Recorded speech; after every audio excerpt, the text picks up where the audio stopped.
عزاداران امام حسین اہل بیت سے جڑے ہوئے لوگ 2.25 مہینے تک عزاداری یاد امام حسین کربلا والوں کی یاد میں مصروف رہتے ہیں۔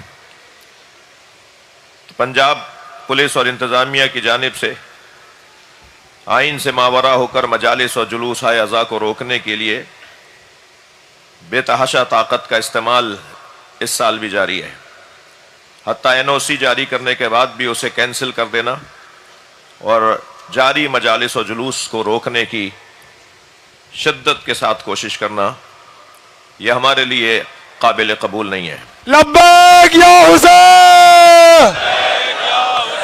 آئین پاکستان، ایک مرتبہ زیادہ کہہ دیجئے تاکہ بات مکمل کر سکوں۔ آئین پاکستان میں دیے گئے انسانی حقوق سے متصادم یہ NOCs اور یہ اجازت نامے جن کا پھر کوئی اعتبار نہیں ہوتا کہ وہ کب کینسل ہو جائیں گے، ان کا خاتمہ کیا جائے۔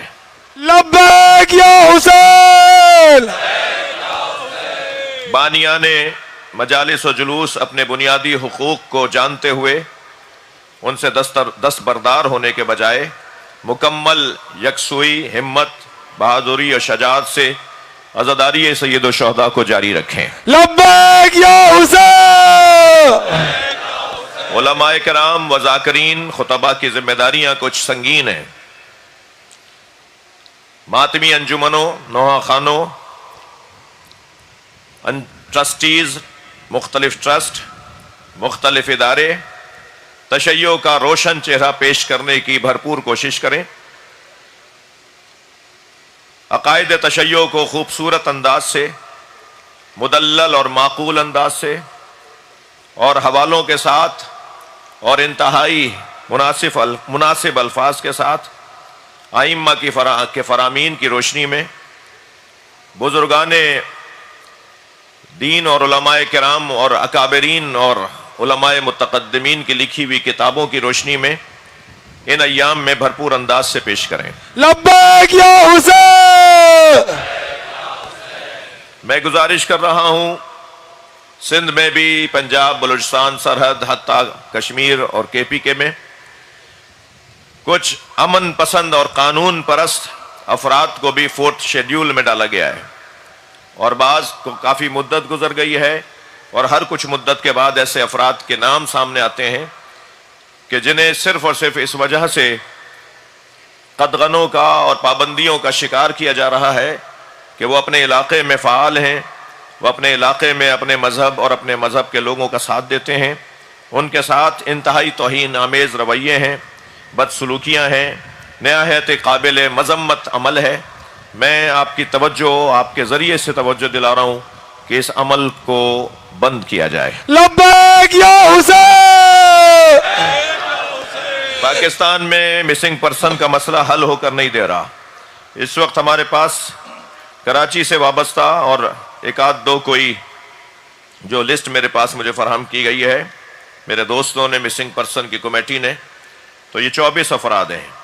ان میں کچھ لوگ تقریباً 2017، 2016، 2015 سے غائب ہیں۔ میری خاص طور پر یہ جو 2015، 16، 17 سے غائب ہیں، 2018 سے غائب ہیں، یہ تقریباً بن رہے ہیں 12 افراد۔ ان کے بارے میں اداروں میں اور اداروں کے افسران کی جانب سے کچھ ایسے الفاظ کا استعمال ہے جو تشویشناک ہے اور جو تعجب آور ہے۔ میٹنگز میں بتایا جا رہا ہے، نہ قبول کر کے، نہ ہی اس کو تسلیم کر کے، نہ ہی اس کی ذمہ داری لے کر، صرف اتنا بتایا جا رہا ہے کہ شاید یہ لوگ اب نہیں رہے۔ خدا نہ خواستہ اگر ایسا ہے تو ان کے جنازے کہاں ہیں، ان کی میتیں کہاں ہیں؟ دے دیجئے ان کے وارثوں کو تاکہ انہیں تسلی آ جائے، تاکہ وہ سویم چہلم کر لیں، تاکہ وہ اپنے اس مصیبت کو، اس پریشانی کو ایک منزل دے دیں۔ ان کے علاوہ جو 2021 سے اور پھر 2020 میں، 2022 میں جو افراد اٹھائے گئے ہیں، ہمارا سوال تو پاکستان کے اداروں کے ساتھ پاکستان کی عدلیہ سے بھی ہے، اور یقیناً عدلیہ کی طرف سے ماضی میں گاہے بگاہے اس مسئلے کے اوپر آواز اٹھائی گئی ہے، مگر خاطر خواہ کوئی نتیجہ ہمارے سامنے نہیں ہے۔ گلگت کا واقعہ جو گزشتہ روز ہوا وہ ناگوار ہے، وہاں کی انتظامیہ اسے دیکھ رہی ہے۔ امید ہے کہ وہ مسئلہ آج اور کل بآسانی حل ہوگا۔ لبیک یا حسین! اندرون سندھ میں خاص طور پر اور عام طور پر پورے پاکستان میں ایک تکفیری ٹولہ ہے جو خاص طور پر ایام عزا میں عزاداران سید الشہداء کے لیے رکاوٹیں کھڑی کرتا ہے، اور ایک پریشر گروپ کے طور پر انتظامیہ کے سامنے آتا ہے۔ ہم پر تو پریشر نہ ان کا ہے نہ ان کے بڑوں کا تھا۔ واہ واہ، لبیک یا حسین! ہمارا مسئلہ نہیں ہے، مگر ماحول خراب کرنے کا ان کا جو رویہ ہے وہ قابل مذمت ہے، اور انتظامیہ کی توجہ بھی ہے۔ مزید توجہ دلا رہا ہوں، اتحاد بین المسلمین اور مومنین ہمارا اساسی مسئلہ ہے۔ ہمارا اتحاد، ہماری یکجہتی، ہمارا آپس میں جڑ کے رہنا، محبتوں سے اور پیار سے رہنا، لڑائی جھگڑوں سے بچنا، تنازعات سے بچنا، ایک دوسرے کو عدالتوں میں کھینچنا، ایک دوسرے کے خلاف FIR اور مقدمات، مثلاً اگر کہیں 1% بھی ایسا ہے تو میں ان کی بھی توجہ دلا رہا ہوں، اور جو ان لوگوں کو دیکھ کر سوچ رہے ہوتے ہیں کہ ہم بھی ایسا کر لیں، انہیں متوجہ کر رہا ہوں۔ آج 9 محرم ہے، امام حسین نے جو ہمیں کام دیا ہے، اہل بیت نے جو ہمیں کام دیا ہے، ذمہ داری دی ہے، ائمہ اہل بیت نے جو ہمیں ذمہ داری سونپی ہے، ساری توجہ ہماری صرف اور صرف اس کام کی طرف رہنی چاہیے۔ باہمی احترام، اخلاقیات، افہام و تفہیم، رواداری، تحمل، برداشت جیسی اعلیٰ اسلامی اقدار کو مومنین بھی اپنائیں اور تمام مسلمین بھی ایک دوسرے کے لیے اپنائیں۔ پاکستان کے اداروں میں ہماری مناسب نمائندگی نہیں ہے، اور یا ہے تو تناسب کے حساب سے نہیں ہے۔ ان میں اسلامی نظریاتی کونسل، میرے عزیز میری جان دیوبندی برادران کی تعداد یقیناً ان کے تناسب سے زیادہ ہے۔ میرے جان میرے عزیز میرے بھائی بریلوی برادران کی تعداد ان کے تناسب سے زیادہ ہے، مگر ہماری تعداد ہمارے تناسب سے کم ہے۔ یہ رویہ ناقابل برداشت ہے اور افسوسناک ہے۔ لبیک یا حسین! ہمارا موقف یقیناً ایک عالم دین، آپ برائے نام اور برائے خانہ پوری اگر لے لیں گے تو وہ ایک عالم دین ممکن ہے کہ کبھی کسی ذاتی مصروفیات، کسی مسافرت کی وجہ سے اس اجلاس میں نہ پہنچے، ہمارا موقف نہیں جا پائے گا۔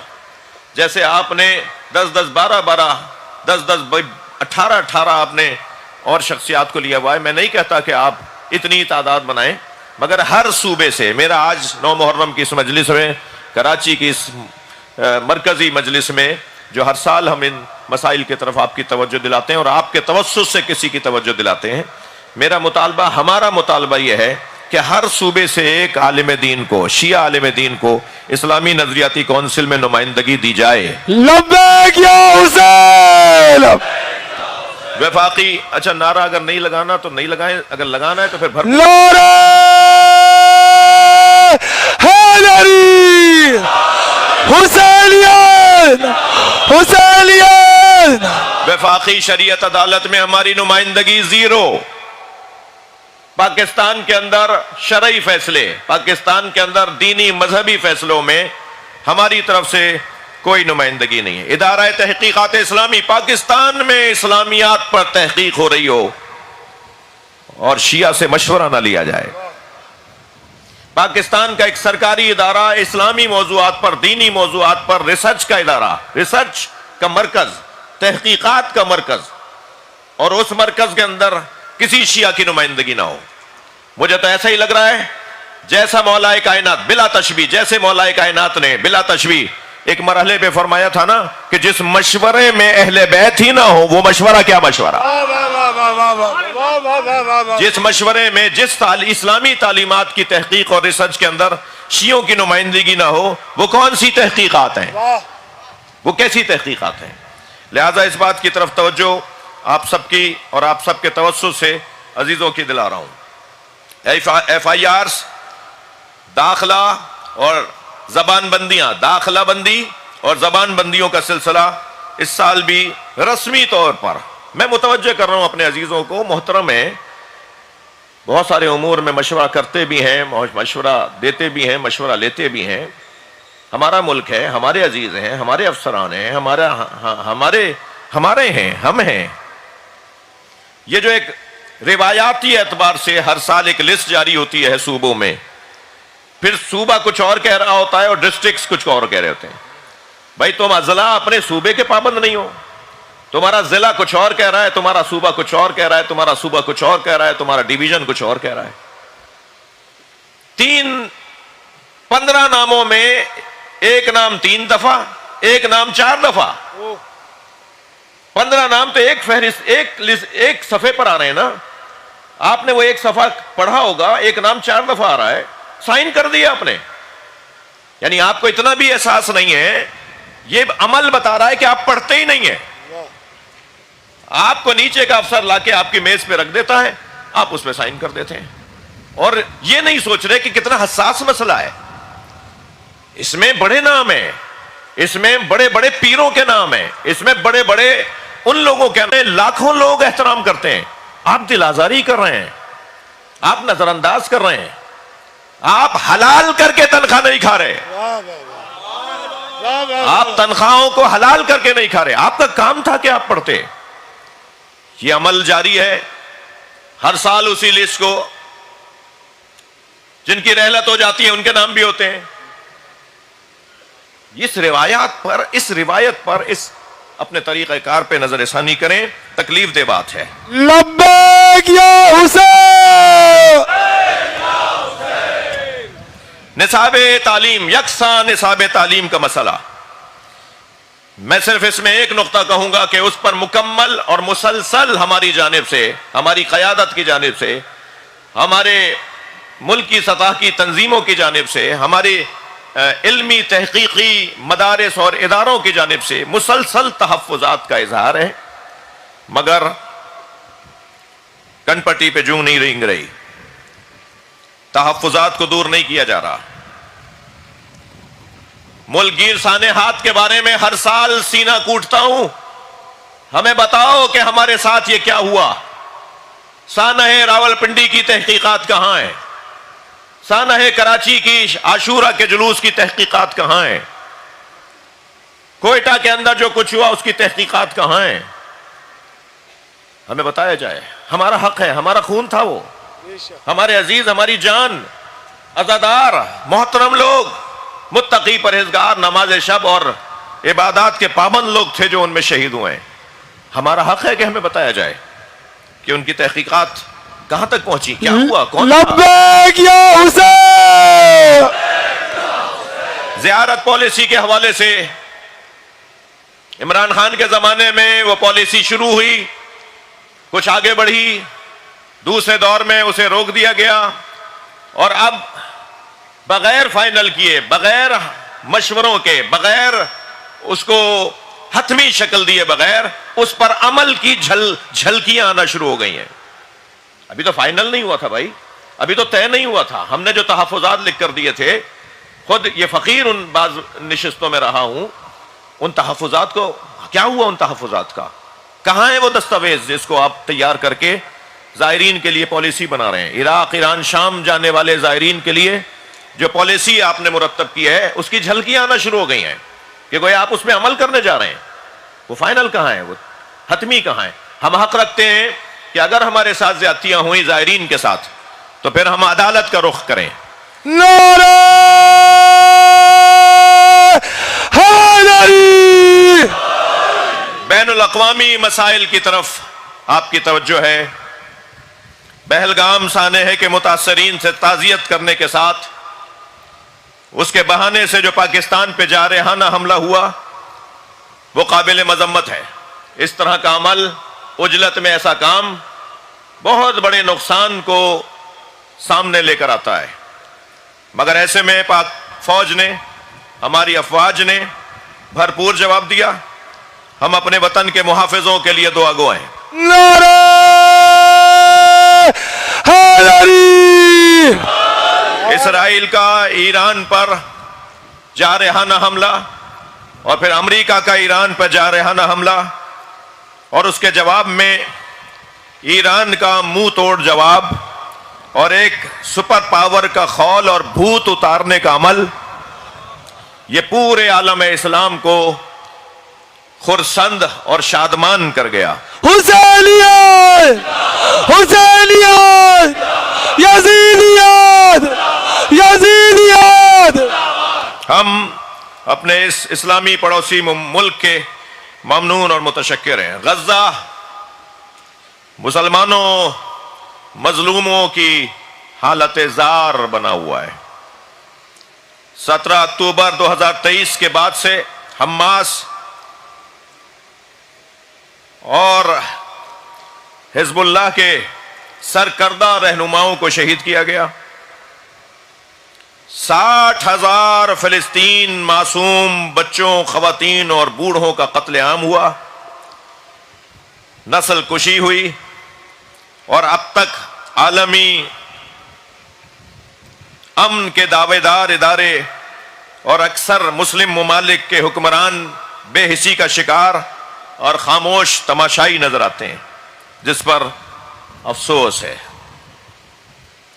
لبنان، یمن اور ایران پر مسلسل وحشیانہ خوفناک حملے، تنصیبات پر حملے، دانشوروں کو، سائنسدانوں کو مارا جانا، افسران کا قتل، سربراہوں کا قتل انتہائی افسوسناک اور قابل مذمت ہے۔ لبیک یا حسین۔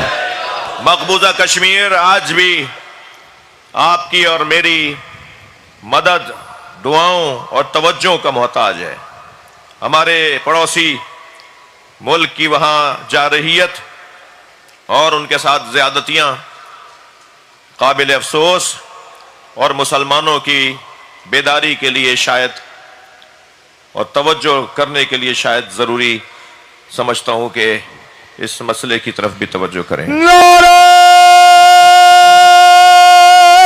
حیدری۔ عزیزان گرامی، میں آپ کی توجہات کا ممنون اور متشکر ہوں۔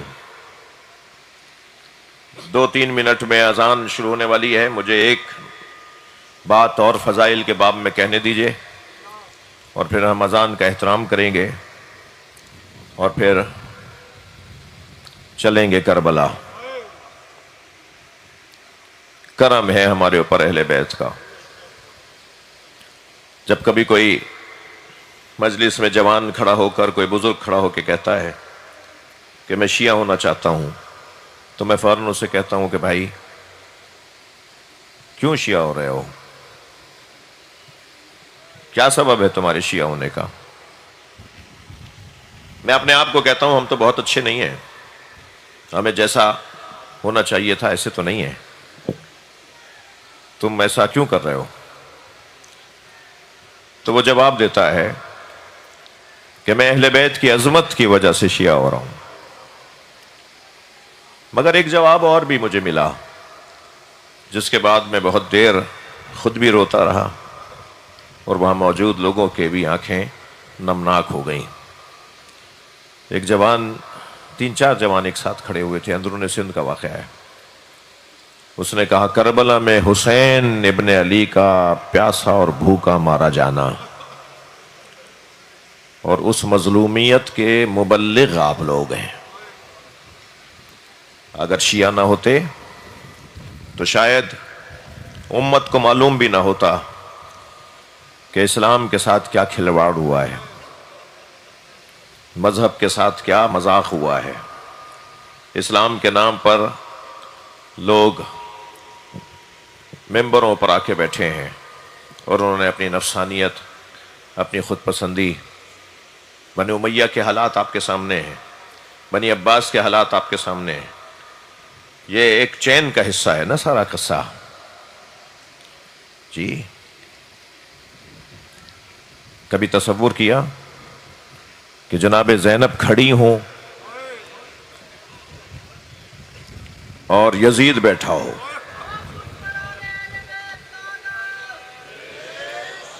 اذان ہوگی تو میں توقف اختیار کروں گا۔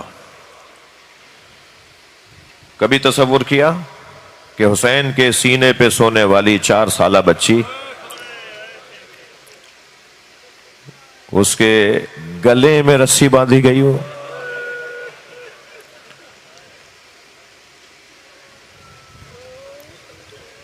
کبھی تصور کیا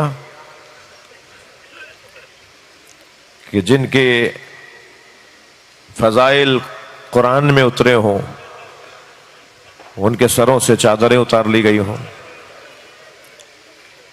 کبھی تصور کیا کہ جس حسین کے پیر نبی کے سینے پہ آتے تھے جی کھڑا کر لیتے تھے امام حسین کو اپنے سینے پر. امام حسین کو نبی اپنے سینے پہ کھڑا کر لیتے تھے.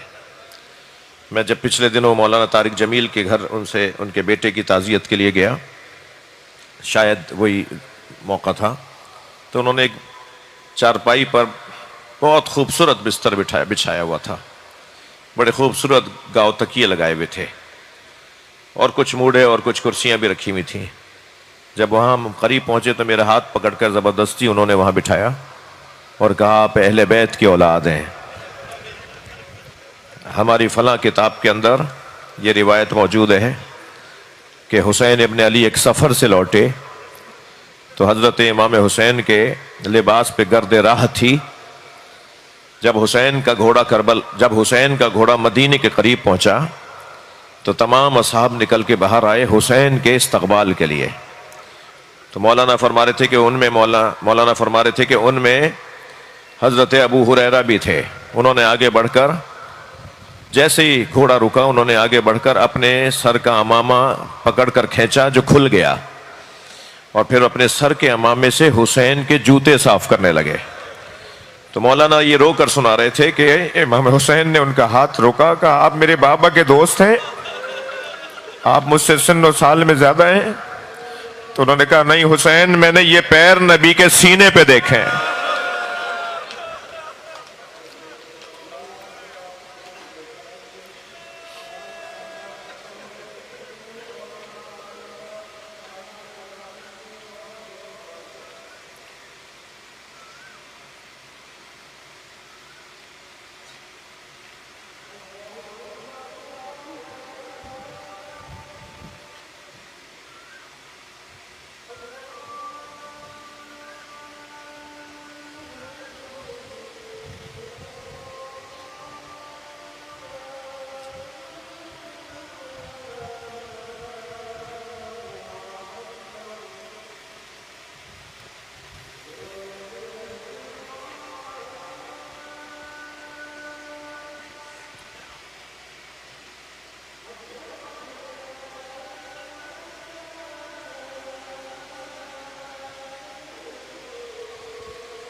اللہم صلی علی محمد وآل محمد.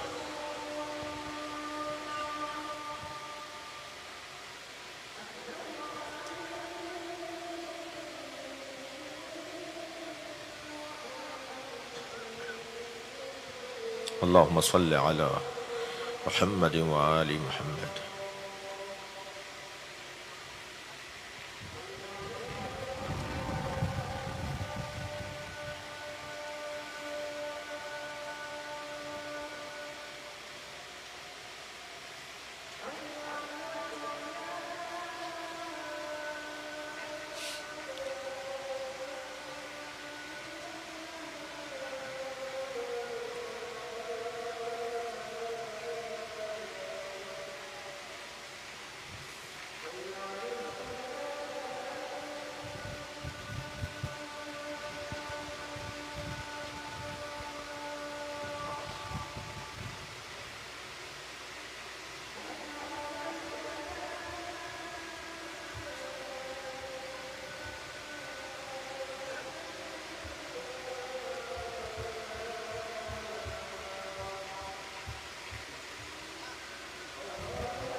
اللہم صل علی محمد وعلی محمد.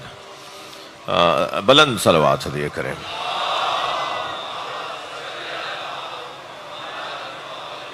آج ایک جوان کا ماتم ہے.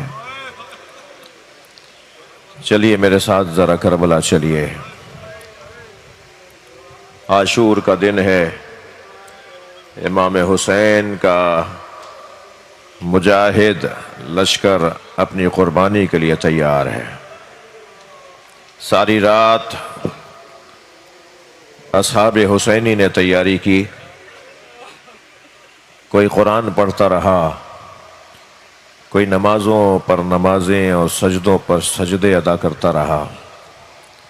کسی کی زبان پر مسلسل تسبیح کے کلمات، اور کوئی تو اس آیے کریمہ کا ورد کرتا رہا.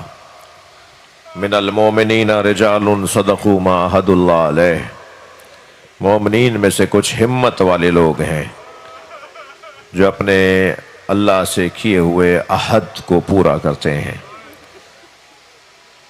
فَمِنْهُمْ مَنْ قَضَى نَحْبَهُ. کچھ تو ہم سے پہلے اور ان سے پہلے گویا ان سے پہلے اپنے وعدے پورے کر گئے.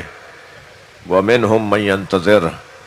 اور کچھ انتظار میں ہیں کہ کب وعدہ پورا کریں. وَمَا بَدَّلُوا تَبْدِيلًا. اور یہ لوگ اپنے عہد سے ہاتھ نہیں اٹھاتے. ساری رات یہی عمل رہا. روایات میں ہے کہ ایسی آوازیں آ رہی تھیں کہ جیسے اجتماعی طور پر ذکر کی آواز آتی ہے. امام حسین نے ایک بڑے خیمے میں اصحاب کو جمع کر کے ان سے کہا چلے جاؤ، یہ کل مجھے مارنا چاہتے ہیں اور تمہیں بھی میری وجہ سے مار دیں گے. اور اگر تم میں سے کوئی جانے میں شرمسار ہو رہا ہے تو میں چراغ خیمہ گل کر دیتا ہوں. اندھیرا ہو جائے تو چلے جانا تاکہ تمہارے چہرے پہ شرمساری کا آثار نہ ہو. پھر امام نے فرمایا اگر تم میں سے کوئی یہ سوچے کہ میں جاؤں گا تو مجھے لوگ کیا کہیں گے، تو میرے گھر کے ایک فرد کا ہاتھ پکڑو اور انہیں مدینہ پہنچا دو اور کہہ دینا ہم اہل بیت کو بچا کے لائے ہیں، مگر میں یہی ہوں اور میں اپنی جان اپنے نانا کے دین پہ دینے آیا ہوں. امام نے یہ کہہ کر چراغ خیمہ گل کر دیا. لیکن جب چراغ دوبارہ جلایا گیا تو تمام اصحاب اپنی اپنی جگہ کھڑے تھے اور سب کی طرف سے نمائندگی کرتے ہوئے جناب حبیب ابن مظاہر نے فرمایا مولا اگر 70 مرتبہ مارے گئے اور پھر زندہ کیے گئے تو ہم آپ کا ساتھ چھوڑ کر نہیں جائیں گے. اس وقت امام حسین نے فرمایا تھا انی لا ارا اصحابا کا صحابی. جیسے اصحاب اللہ نے مجھے عطا کیے ہیں میں نے کسی کے اصحاب ایسے نہیں دیکھے. سب اپنے اپنے خیموں کی طرف گئے تو کونے میں حضرت قاسم کھڑے نظر آئے. تو امام نے فرمایا قاسم تم یہیں ہو؟ کہ چچا جان میں سن رہا تھا آپ اصحاب کی شہادتوں کا ذکر کر رہے تھے کہ یہ سب کل کربلا میں شہید ہو جائیں گے. تو فرمان لگے چچا جان میرا نام بھی ہے، شہیدوں میں میرا نام بھی ہے. تو امام نے فرمایا قاسم تم تو بہت بڑے ہو، تمہارا چھوٹا بھائی علی اصغر بھی مار دیا جائے گا. تو ایک مرتبہ غیرت ہاشمی جوش میں آئی، انگڑائی لی تو کمر کا پٹکا کھل گیا. آواز دے کر کہا هل يصلون الى الخیام. کیا یہ اشقیاء خیمے میں گھسائیں گے؟ اس لیے کہ میرا بھائی تو جھولے میں ہے، خیمے میں ہے. امام نے فرمایا نہیں قاسم اسے میں اپنی گود میں لے جاؤں گا. اجرکم اللہ. آمادہ ہو رہے ہیں رونے کے لیے. کس شہید کا تذکرہ کروں؟ ہر ایک نے جواں مردی کے ساتھ، بہادری کے ساتھ، اپنے نظریے پر اپنے عقیدے پر قائم رہتے ہوئے اپنے مولا کی نصرت میں اپنی جان دے دی. میں حضرت قاسم کے ٹکڑے ٹکڑے بدن کو یاد کروں یا حضرت عباس کے کٹے ہوئے بازوؤں کو؟ کوئی سوال تو کرے دل حسین سے، کوئی پوچھے تو صحیح قلب امام حسین سے کہ کیا گزری ہے سید الشہداء پر. کمر پکڑ پکڑ کے چل رہے تھے اور آواز دیتے جاتے تھے اب عباس تمہارے جانے سے میری کمر ٹوٹ گئی، میرے حوصلے ختم ہو گئے. عجیب منظر تھا، جب امام حسین کو حضرت عباس نے آواز دی تھی تو آدھے رستے جاتے تھے اور پھر واپس آ جاتے تھے، پھر پلٹ کے آدھے رستے تک جاتے تھے، پھر واپس آ جاتے تھے۔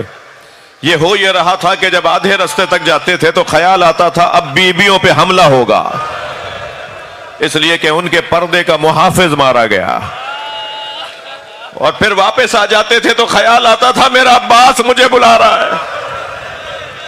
اللہ نے غربت حسین، تیز رفتار دوڑتا ہوا گھوڑا رک گیا۔ امام نے راہوار سے پوچھا اے ذوالجناح تو آگے کیوں نہیں بڑھ رہا؟ تو اس نے ایک جانب اشارے کرنا شروع کیے۔ امام نے جب اس جانب دیکھا تو عباس کا کٹا ہوا بازو تڑپ رہا تھا۔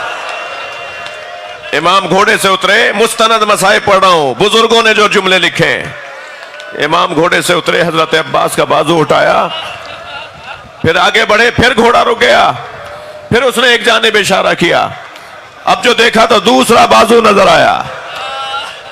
اب میں آپ رونے والوں سے، آپ عزاداروں سے سوال کروں کہ کیا سوچ رہے ہوں گے امام حسین، میرے بھائی کے دونوں بازو کاٹ دیے؟ اور کوئی اس ماں سے بھی تو پوچھے جو مدینے میں بیٹھی بار بار پکار رہی ہے، کوئی بتائے میرا عباس کیسے مارا گیا؟ روزانہ جنت البقیع جاتی ہیں، اپنی انگشت شہادت سے 4 قبروں کے نشان بناتی ہیں،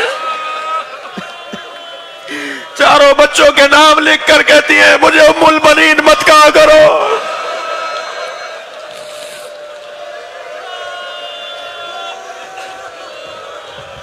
اجرکم اللہ، اجرکم اللہ۔ یہ گریہ کی آوازیں منقطع نہ ہونے پائیں۔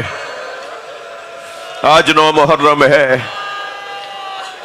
اس عزا خانے میں، اس مجلس میں، اس فرش عزا پر آج کے دن اس کا ماتم کیا جاتا ہے جس کو رخصت کرتے ہوئے حسین رو رہے تھے۔ کسی مجاہد کو امام حسین نے نہیں فرمایا کہ جاؤ جا کے خیمے میں بیویوں سے اجازت لے کر آؤ۔ جو بھی آیا امام سے اجازت لینے، امام نے اسے آمادہ کیا، اسے اجازت دی اور میدان کربلا میں روانہ کر دیا۔ مگر ایک ایسا جوان بھی آیا، فرمایا جاؤ علی اکبر ماں سے اجازت لو، جاؤ علی اکبر پھوپھی زینب سے تو پوچھو، جاؤ سکینہ انتظار کر رہی ہے۔ اجرکم اللہ، اجرکم اللہ، اجرکم اللہ۔ مارو اپنے سینے پہ ہاتھ مارو، اپنے چہرے پہ ہاتھ مارو۔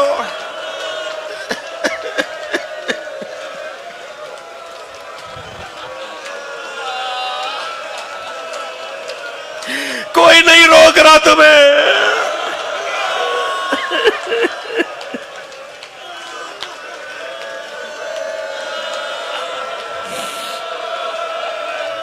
اجرکم اللہ، اجرکم اللہ۔ بیٹھ جاؤ میرے عزیز، بیٹھ جاؤ۔ مجھے اندازہ ہے ہر ایک سے یہ جملے برداشت نہیں ہوتے۔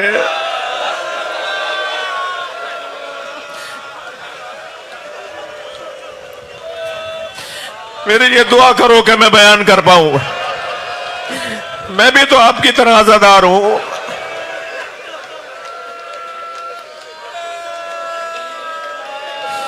آئے ہیں حضرت علی اکبر خیموں کے درمیان۔ پہلا امتیاز جناب علی اکبر کی شہادت میں یہ ہے کہ کسی شہید کو امام حسین نے خیموں کی طرف نہیں بھیجا، حضرت علی اکبر کو بھیجا، جاؤ علی اکبر اجازت لے کر آؤ۔ خیموں کے درمیان آ کے کھڑے ہو اور سلام کیا، السلام علیکم یا زینب، یا جاریت فضہ، یا سکینہ، یا ام رباب، یا ام لیلہ، هذا السلام سلام الآخر، یہ میرا آخری سلام ہے۔ جب آواز آئی نا یہ میرا آخری سلام ہے، ہر خیمے سے رونے کی آواز بلند ہوئے، ہر خیمے سے بیویاں باہر آئیں اور ایک خیمے میں علی اکبر کو لے گئیں۔ عجیب منظر لکھا ہے، کوئی شانے پہ سر رکھے کھڑی ہے، کوئی بازو تھامے کھڑی ہے، کوئی پیشانی کا بوسہ دے رہی ہے، عزادارو، اللہ مزید شان درجہ وادی، اللہ ان کی قبر میں انہیں راحتیں عطا فرمائے۔ وہ فرماتے ہیں ایک بی بی ہے جو دامن نہیں چھوڑ رہی، وہ کہتے ہیں یقیناً یہ کوئی چھوٹی بی بی ہے جو بار بار کہہ رہی ہے بھیا ارحم غربتنا، اجرکم اللہ، اجرکم اللہ۔ میرے اس دوست سے کہو یہ اپنے سینے پہ ہاتھ مارے، تم اس کے دوست ہو نا، اس کو کہو اپنے سینے پہ ہاتھ مارے، اپنے سر پہ ہاتھ مارے۔ اس کی کیفیت عزاداری کی ہمیں حکم یہ ہے کہ جب یہ کیفیت ہونے لگے تو یاد کرو اس مرحلے کو جن کے سامنے منظر گزر رہے تھے، انہیں رونے نہیں دیا،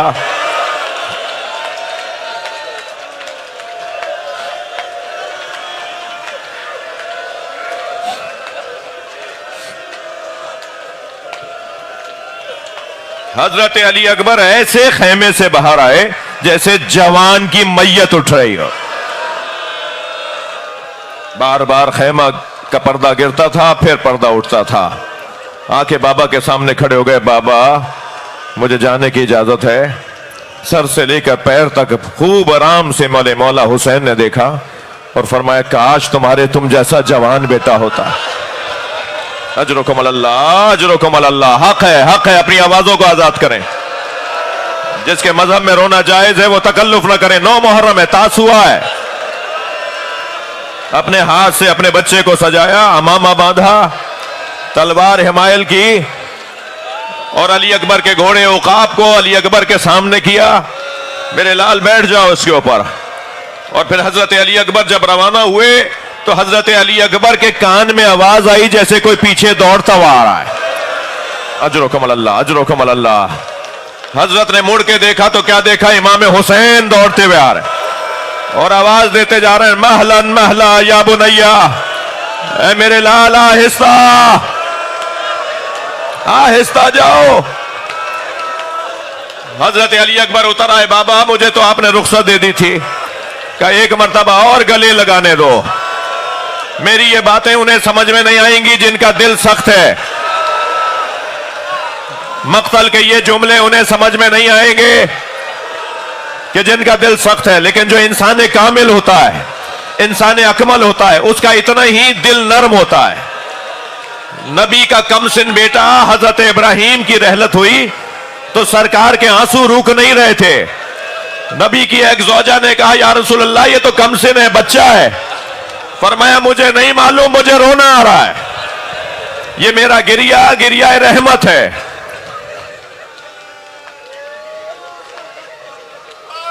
حضرت حمزہ تو اچھی عمر کے تھے نا، ان کے سینے میں نیزہ مارا تھا۔ نبی مکرم جب حضرت حمزہ کو یاد کرتے تھے روتے تھے۔ میرا سوال ہے امتیوں سے کہ جو حضرت حمزہ جو مسن تھے، مرد تھے، بڑے تھے، سن و سال میں زیادہ تھے، ان کی یاد میں جو نبی روتے ہوں، کوئی ہمیں بتائے کہ حسین پہ کیا گزری۔ علی اکبر روانہ ہوئے، میدان کربلا میں اپنا جہاد پیش کیا۔ نہ جانے کیا خیال آیا میرے مولا کو، جناب فضہ کو بلا کر کہا اماں علی اکبر کی ماں سے کہو دعا کرے ایک مرتبہ اور میں اپنا بچہ دیکھ لوں، دعا کرو علی اکبر واپس آ جائے۔ بی بی ام لیلہ خیمے میں گئی، سر پہ قرآن رکھا، اللہ سے بات کی، یا اللہ تو وہ ہے نا جس نے یعقوب سے یوسف ملایا، میرا یوسف مجھے ایک اور دفعہ دکھا دے۔ اجرکم اللہ، اجرکم اللہ۔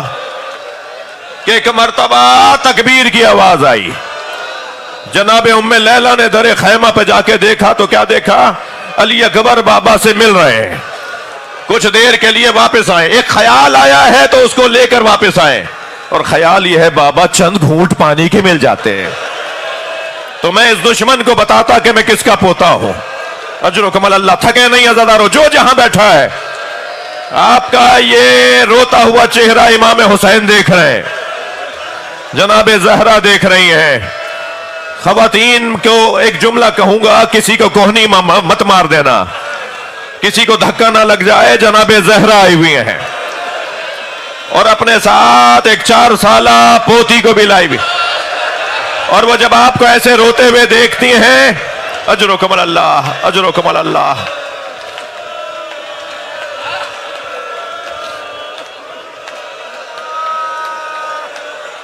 اسے روکو،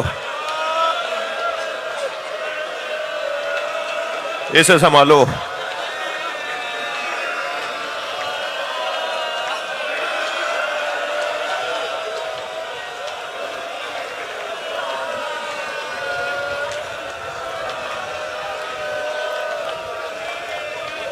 بابا چند گھونٹ پانی کے مل جاتے تو میں بتاتا کس کا پوتا ہوں، میں بتاتا مجھے کس عباس نے سکھایا ہے کہ جنگ کیسے لڑی جاتی۔ اجرکم اللہ، اجرکم اللہ۔ اب ماں در خیمہ پر کھڑی دیکھ رہی ہے، اور بیٹا کون بیٹا؟ جس نے 3 سال کی عمر میں، کون؟ علی اکبر، جنہوں نے 3 سال کی عمر میں، حضرت علی اکبر کی عمر 3 سال کی تھی، امام حسین مسجد میں مصلی پہ بیٹھے ہوئے تھے کہ برابر میں آ کے بابا کے بیٹھ گئے اور بابا سے کہنے لگے، بابا مجھے انگور چاہیے۔ جی، اہل بیت کی سیرت لکھنے والوں نے لکھا ہے کہ وہ انگوروں کا موسم نہیں تھا۔ حضرت علی اکبر نے فرمایا، بابا مجھے انگور چاہیے۔ سنیں گے؟ امام حسین نے، بس بیٹا تم رہنے دو۔ حضرت امام حسین نے ایک مرتبہ ستون مسجد کو ہاتھ مارا۔ کیا کہا حضرت علی اکبر نے؟ بابا مجھے انگور چاہیے۔ امام حسین نے ستون مسجد کو ہاتھ مارا، ہاتھ مارنا تھا، ایک خوشہ وہاں سے گرا، اور علی اکبر کو بڑھا کے فرمایا، علی اکبر تم بابا سے کچھ مانگو اور تمہارا بابا تمہیں نہ دے؟ اے میرے لال، یہ کیسے ہو سکتا ہے؟ اب کوئی پوچھے حسین سے،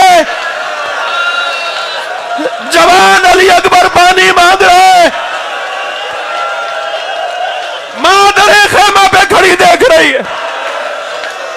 شاعر نے اسے 4 مصروں میں نظم کیا ہے۔ شاعر کہتا ہے، شدت پیاس سے اکبر نے پلٹ کر دیکھا، شدت، ماں در خیمہ پر دیکھ رہی ہے، بیٹا بابا سے پانی مانگ رہا ہے، ماں در خیمہ سے بچے کی حالت دیکھ رہی ہے کہ شاعر کہتا ہے، شدت پیاس سے اکبر نے پلٹ کر دیکھا اور ماں نے خیمے کی تنابوں سے لپٹ کر دیکھا، کتنی مجبور تھی ساقی کوثر کی بہو۔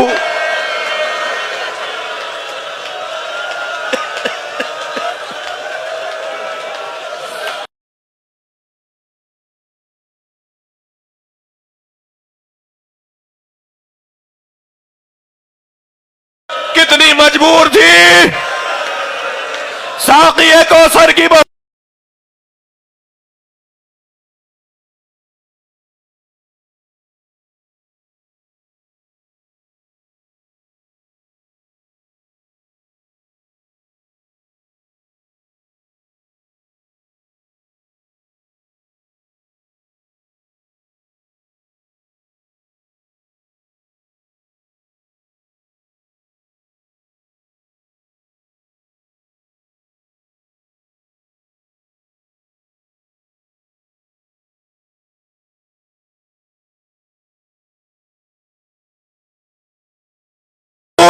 خالی مشکیزہ کئی بار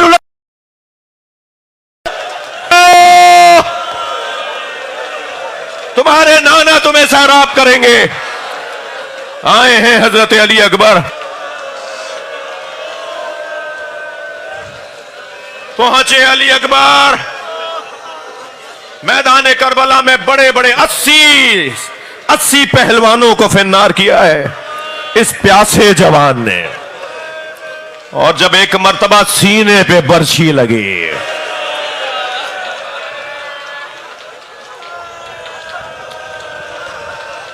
کچھ دیر تک اسے نکالتے رہے، برچھی کا پھل ٹوٹا،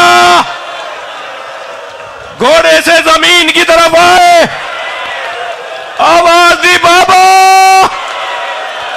سلام آخر، سلام آخر، یا حسین۔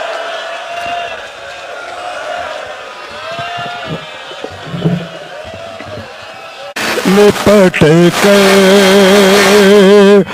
ہے علی اکبر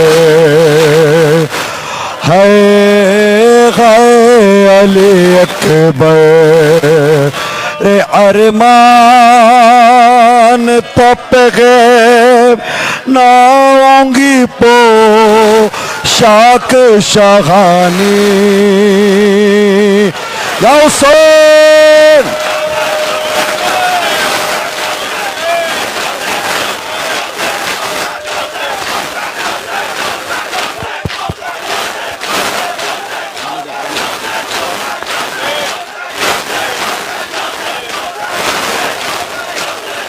ارمان تھا پہ